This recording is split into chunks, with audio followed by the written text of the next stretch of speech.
இப்ப நான் இந்த சைடே நீங்க வேகமா எடுத்து வச்சுட்டீங்க. இந்த பக்கம் வந்து நம்ம பார்த்து நான் வச்சேனா ஏன் தெரியுமா? இப்ப பெயர் சொல்லையும் இடைச்சொல்லையும் பிரிச்சு வச்சுட்டேன். இப்ப இந்த இடத்துல தான் ஒரு ட்விஸ்ட் இருக்குது. என்னன்னு பார்க்கலாம். இப்ப நான் வச்சதுக்கு அப்புறம் இதை நீ வாக்கியமாவும் உருவாக்கி இருக்கணும். அதையும் இந்த செயல்பாட்டை நீ பண்ணணும். சரியா? இப்ப நான் மாத்தி வச்சிருந்தேன்னு வச்சுக்கோயே. இப்ப முயல் ஓடியதுன்னு இருக்கா, இந்த ஓடியதை தூக்கி இங்க வச்சிருந்தேன்னு வச்சுக்கோயே, அப்ப வருணன் ஓடியதுன்னு வரும். கரெக்டா? இதே பாடினால இங்க தூக்கி வச்சிருந்தேன்னா முயல் பாடினால் அப்படின்னு வரும்.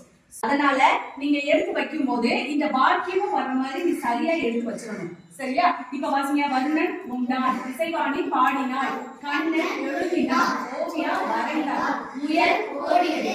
இப்ப இந்த எழுதினான் தூக்கி நீ மேல வச்சாலும் இசைவாணி எழுதினான் அப்படின்னு வராது. இது அவள் என்ற பெயரில் சுட்டப்படும். அப்ப பெண்ணை வந்து எழுதினாள் பாடினாள் அப்படின்னு சொல்லுவோம். அதே ஆண்னா வரைந்தான் எழுதினான் அப்படின்னு.